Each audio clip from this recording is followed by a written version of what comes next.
చూసాను నేను కూడా. బట్ ఈరోజు మార్నింగ్ చూసాను యాక్చువల్లీ. ఇప్పుడు జనరల్గా నేనైతే ఒక విషయం చెప్పాలి. మనకి డాక్టర్స్ అనేటోళ్ళు మన ఇండియాలో ఉన్నారు, ఒక రిలీజియన్కి సంబంధించి ముస్లిమ్స్. వాళ్ళు ఇక్కడ కొన్ని మంత్స్ బ్యాక్ జెనోసైడ్ చేయాలని కూడా చూశారు. నేను గోవింద్ నా పేరు, నేను ట్యాక్స్ ప్రొఫెషనల్. నా పని ఏంటంటే అందరి దగ్గర ట్యాక్సులు కలెక్ట్ చేసి గవర్నమెంట్కి డిపాజిట్ చేయడం, గవర్నమెంట్కి రెవెన్యూ జనరేట్ చేయడం. యాజ్ ఏ ఇండియన్ భారత సిటిజన్గా ఇది నా జాబ్ అనమాట. ఇదొకటే కాదు కదా, నా భారత్లో నాది హిందూ కంట్రీ. ఎవడో ఎక్కడి నుంచో వచ్చి ఇవన్నీ ధ్వంసం చేసిపోతానంటే ఎట్లా? మార్నింగ్ లేవగానే మోనికా సుంకారా అని ఒక ఇన్ఫ్లుయెన్సర్ పిలిచారు, ఎవరైనా వస్తారా, హిందువులు ఎవరైనా ఉన్నారంటే నేను వచ్చానుగా. సో నేను central government, I'm requesting humbly to the central government, we want some unknown gunmen in our Bharat. I'm hearing that in different states some unknown gunmen were there who are threat to our Bharat. They are removing those unknown those culprits. So same as we want unknown gunmen in internal matters also. So I'm kindly requesting central government, we want unknown gunmen. Whether it is a true or a rumors, I don't know about that. Those who are saying we are there, we want to kill Hindus, 15 minute they Hindus को हटाएंगे, अगर इंशाअल्लाह कम पड़ेगी, ऐसा कोई बात करते, वो लोगों को unknown gunmen चाहिए. అరవింద్ అన్న, రఘునందన్ సార్, నేను ఇప్పుడు కూడా మన అన్న వచ్చారు, ఆయన కూడా చూశాను. సో ఆయనను ఎప్పుడు ట్యాగ్ చేసి ఇన్స్టాగ్రామ్లో చెప్తూ ఉంటాను, ఏదైనా యాక్షన్ తీసుకోండి అని చెప్పేసి. సో ఈ యాక్షన్స్ కంపల్సరీ తీసుకోవాలని అనుకుంటున్నాను. అండ్ ఈరోజు ఈ ధర్నా కంపల్సరీగా పెద్దగా జరగాలి, ప్రతి ఒక్క హిందూ మేలుకోవాలి. అయితే మ్యాటర్ ఏంటంటే చాలామంది అంటారు ఇప్పుడు కాంగ్రెస్ ఎందుకు పట్టించుకోవట్లేదని. ఒక ముస్లిం పార్టీ ఎందుకు పట్టించుకుంటుంది? కానీ మన తెలంగాణలో అనేది ఏంటంటే కాంగ్రెస్ అనేది మనకు తెలంగాణ ఇచ్చింది, అందుకు మనం ఓట్లేసాం గెలిపించినామంటారు. ఓట్లేసి గెలిపించినందుకు ఇదే ఇలా జరుగుతుంది. సో అందరు మేలుకోవాలని నేను అనుకుంటున్నాను. Thank you so much, thanks a lot. గోకట్టమ్మ సమ్మాకి ఇది హిందువుల దేశం. రేవంత్ రెడ్డి వచ్చినప్పటి నుంచి ఈ హిందువుల మీద అరాచకాలు ఎక్కువైపోతాయి. ఎందుకంటే హోమ్ మినిస్టర్ ఆయన ఉన్నాడు, విద్యామంత్రి ఆయన ఉన్నాడు, మున్సిపల్ మినిస్టర్ ఆయననే ఉన్నాడు. ఆయనకి ఏం చేయాలనేది తెలుస్తలేదు రేవంత్ రెడ్డికి. హిందువుల గుళ్ళకు వచ్చినప్పటి నుంచి మొత్తం టార్గెట్ చేసి ముస్లింలకు పెంచి పోషిస్తుండు రేవంత్ రెడ్డి. ఇమ్మీడియట్లీ సీఎం పదవి నుంచి రిజైన్ చేయాలి. కాంగ్రెస్ అంటేనే ముస్లిం అంటే కాంగ్రెస్ అంటే ముస్లిము. ఆయన కుది చెప్పిండు, హిందువులను విభజించి పాలించే ప్రయత్నం చేస్తుండు రేవంత్ రెడ్డి. వాడే మొత్తం విభజిస్తుండు. హిందువులు జాగ్రత్తగా ఉండాలి, హిందువులు మేల్కోవాలి. ఎప్పటిదాకా తాగుడికి బానిస అవుతారు.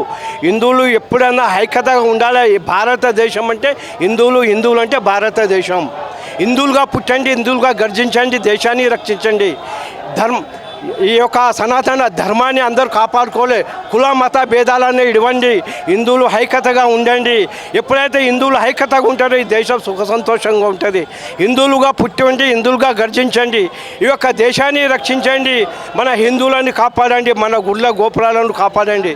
దేశం అంటే మట్టి కాదు, దేశం అంటే మనుషులుగా పుట్టండి, హిందువులుగా గర్జించండి, దేశాన్ని రక్షించండి. ఈ యొక్క కాంగ్రెస్ ప్రభుత్వం స్వాతంత్రం వచ్చి 70 సంవత్సరాలు అయినా కానీ హిందువులపై అరాచకాలు పెరుగుతున్నాయి. ఈ యొక్క మొఘలై రాజ్యంలో ఇక్కడ ఛత్రపతి శివాజీ మహారాజ్ వచ్చిండు. మొఘలైపై ఈ యొక్క దర్వాజా దగ్గర వచ్చి గోల్కొండపై అమర చేయడానికి పోయినటువంటి మా ఛత్రపతి శివాజీ ఈనాడు హిందువులు ఐక్యతగా ఉండి ఈ యొక్క ప్రాంగణాన్ని అందరూ కాపాడుకోవాలని మేము కోరుకుంటున్నాం. హిందువులుగా పుట్టండి, హిందువులుగా గర్జించండి, దేశాన్ని రక్షించండి. భారత్ మాతాకి జై, జై శ్రీరామ్. జరిగిన గుళ్ళపైన దాడి చేస్తారు అంటే ఇది ఒకటే కాదు, మన మల్కాజ్గిరి కాడ నుంచి రక్షాపురం ఏ గుళ్ళ అయినా గుళ్ళ మీద దాడి చేస్తారు తప్పితే ఏదైనా దర్గాల మీద కానీ మసీదుల మీద కానీ దాడి చేసేటోడు ఎవడు లేడు. ఎందుకంటే ఒక శాంతిగా ఉండాలనేది ఒక హిందువుల ఐక్యత అనేది పండుగలు ఒకటే కాదు. హిందువుల గుళ్ళ మీద దాడి చేస్తే హిందువుల మీద దాడి చేసినట్టే ఇలా హిందువుల మీద దాడి చేస్తారు, హిందువుల గుళ్ళ మీద దాడి చేస్తారు, రేపు హిందువుల మీద దాడి చేస్తారు. మనం ఓల్డ్ సిటీలో బతుకుతున్నాం అంటే మన కింద బాంబు పెట్టుకొని బతుకుతున్నాం. కానీ ఈ రేవంత్ రెడ్డి ఎప్పుడైతే వచ్చిండో, కాంగ్రెస్ ఎప్పుడైతే వచ్చిందో మా హిందువులను కథం పెట్టాలని చూస్తున్నారు. హిందువులు బతకాలంటే ఈ కాంగ్రెస్ని కథం పెట్టాలి అన్న.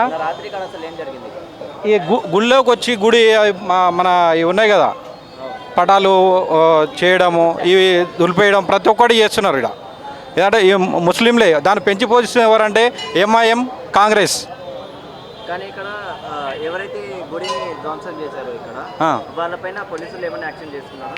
వాళ్ళపైన యాక్షన్ తీసుకోరు. ఇక్కడైతే ఎవరు అన్యాయం జరిగిందని మేము వస్తామో మా మీద దాడి తీసుకుంటారు. ఎందుకంటే వాళ్ళ అధికారం వాళ్ళ చేతులు ఉంది కదా, అధికారం వాళ్ళ చేతులు ఉంది కాబట్టి వాళ్ళు ఇష్టం వచ్చినట్టు రాజ్యం వెళ్తారు వాళ్ళని వదిలేసి హిందువులని అరెస్ట్ చేస్తున్నారు కదా, దానికి మీరు ఏం చెప్తారు? అన్నా.